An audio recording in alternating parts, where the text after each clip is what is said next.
Good morning మిత్రులారా, నేను మీ RSR news 9 టీవీకి స్వాగతం. మొట్టమొదటిగా మనం తీసుకున్న పేపర్ వచ్చి నమస్తే తెలంగాణ. నమస్తే తెలంగాణలో మెయిన్ ఎడిషన్ వచ్చి ముఖ్యమంత్రి ఇంటి ముందు ధర్నా. రాష్ట్ర ముఖ్యమంత్రి రేవంత్ రెడ్డి ఇంటి ముందు ధర్నాల పర్వం కొనసాగుతూనే ఉన్నది. మొన్న స్టాఫ్ నర్సులు, ఏఈ అభ్యర్థులు ఆందోళన చేయగా తాజాగా శుక్రవారం గురుకులాల్లో డిఎల్, జేఎల్, పీజీటీ, టీజీటీ ఉద్యోగాలు ఎంపికైన అభ్యర్థులు ధర్నాకు దిగారు. తమకు అపాయింట్మెంట్ లెటర్ ఇచ్చారని, పోస్టింగ్ ఇవ్వలేదంటూ ధర్నా నిర్వహించారు. ఇప్పుడు ఎన్నికలు కూడా ఎత్తేసినప్పటికీ పోస్టింగ్ ఇవ్వడం లేదని వాపోయారు. గురుకుల అధికారులను సంప్రదిస్తే ప్రభుత్వం అనుమతులు ఇస్తేనే పోస్టింగ్స్ ఇస్తామని చెప్తున్నారని అభ్యర్థులు పేర్కొన్నారు. ప్రభుత్వం తమకు వెంటనే పోస్టింగ్ ఇవ్వాలని డిమాండ్ చేశారు. రేవంత్ రెడ్డి గారి ఇంటి ముంగట, సీఎం గారి ఇంటి ముంగట ధర్నా జరిగింది. ధర్నా వచ్చేసి ఉద్యోగులకు ఏదైతే నోటిఫికేషన్ ఇచ్చిన తర్వాత, మొన్న గవర్నమెంట్ వచ్చిన తర్వాత, కాంగ్రెస్ గవర్నమెంట్ వచ్చిన తర్వాత ఏదైతే ఉద్యోగాలు ఇస్తున్నదో ఆ ఉద్యోగులకు సంబంధించి ఒక వార్త నమస్తే తెలంగాణ వాళ్ళు ప్రచురించారు. దాంట్లో వచ్చేసి వాళ్ళకి ఇంతవరకు అపాయింట్మెంట్, రాత పరీక్ష అయిపోయింది, అంత అయిపోయింది, ఉద్యోగాలు కూడా వచ్చినాయి, అపాయింట్మెంట్ ఇంతవరకు ఇవ్వలేదు. ఆ అపాయింట్మెంట్ గురించి వీళ్ళు గురుకులకు సంబంధించిన ఆఫీసర్స్ దగ్గరికి వెళ్తే ప్రభుత్వం మాకు అనుమతిస్తేనే అపాయింట్మెంట్ మీకు ఇవ్వగలుగుతాము అంటే పోస్టింగ్, అపాయింట్మెంట్ లెటర్ పోస్టింగ్ ఇవ్వలేదు.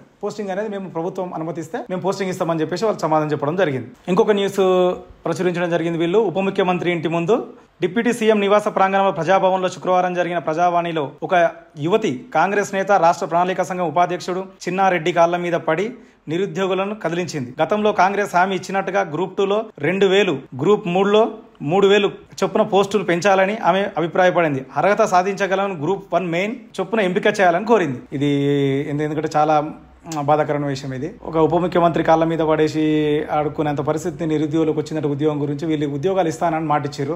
ఇచ్చినప్పుడు దాన్ని తొందరగా కొంచెం ప్రణాళిక రూపొందించైనా సరే, లేకపోతే స్టాండింగ్ కమిటీ వేసి అయినా సరే ఉద్యోగాలు అనేది భర్తీ చేస్తే బాగుండు. ఇంకా ఒక ఆడపిల్ల కాలు మొక్కేంత పరిస్థితి వచ్చిందంటే వాళ్ళకు అది ఎంత బాధను నిరుద్యోగులకు అర్థమవుతుంది. అదొక న్యూస్ వీళ్ళు ప్రచురించడం జరిగింది. కొలువు ఇవ్వండి కాలు మొక్తా అని చెప్పేసి ఆ అమ్మాయి అనడంతో ఆ చుట్టుపక్కల కూడా చాలా బాధపడ్డారంట. దీంట్లో ఇంకో న్యూస్ వచ్చేసి నాడు రెచ్చగొట్టి నేడు పట్టించుకోరా, హరీష్ రావు గారిది ఒక న్యూస్ ఇక్కడ ట్యాగ్ చేయడం జరిగింది.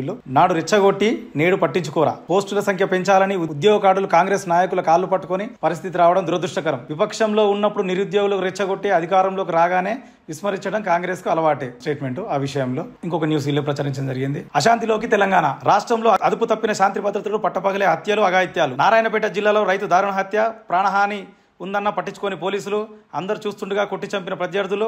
హైదరాబాద్ లో నడి రోడ్డు యువకుడి హత్య, పట్టపగల ఇంట్లో చొరబడి మహిళ గొంతుకోత, కాంగ్రెస్ నేతల ఎస్ఐ లాకప్ డెప్ బెదిరింపులు, పాలమూరులో ఆత్మహత్య చేసుకున్న బీజేపీ నేత, 6 ఏళ్ల బాలికపై లైంగిక దాడి, హత్య, తల్లి పక్కన నిద్రిస్తుండగా ఎత్తుకెళ్లి అఘాయిత్యం, సుల్తానాబాద్ లో దారుణం, ఫోక్సో కేసు పెట్టండి సీఎం. 6 ఏళ్ల బాలిక అంటే వీళ్ళను ఎట్లా అంటే వీళ్ళకు ఎవరికైనా సరే హత్యలు చేసినా సరే, అఘాయిత్యాలు చేసినా సరే, మానభంగాలు చేసినా సరే ఇట్లా వెళ్ళిపోతున్నారు జైళ్ళకి, అట్లా బెయిల్ తీసుకొని బయటకు వస్తున్నారు. కాకపోతే దీని చట్టం ఎట్లా ఉండాలంటే ఈ విషయానికి వచ్చేవరకు 6 ఏళ్ల బాలిక అంటే చిన్న పాప, ఏమీది లేని పసిపాపని తీసుకుపోయి వాడెవడో అట్లా చేసిండంటే వాడిని ఎన్కౌంటర్ చేయాలి. అంత చట్టం ఒకటి గట్టిగా తీసుకొస్తే ఇంకొకసారి ఏ ఆడపిల్ల మీద చెయ్యాలంటే వణుకు పుట్టాలి మనిషి అనటానికి. ఇది చాలా బాధాకరం.